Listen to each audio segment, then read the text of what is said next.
அப்படின்னா நீ என்ன பண்ணிருக்கணும்? அவர் கோவப்பட்டதுமே சரிங்க நான் சத்யாவை வீட்டை விட்டு அனுப்பிடுறேன்னு சொல்லி சமாதானப்படுத்திருக்க வேண்டியதானே? அவரை கடுப்பேத்துற மாதிரி பேசிட்டு இப்ப சமாளிக்கிறியா?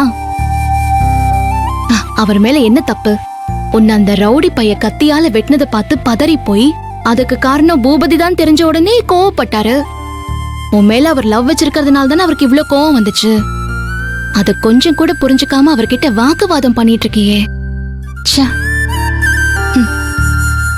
பாவம் மனுஷன் ரொம்ப டிஸ்டர்ப் ஆகி கிளம்பி போயிட்டாரு. இப்பவே போன் பண்ணி சமாதானப்படுத்திடாதற.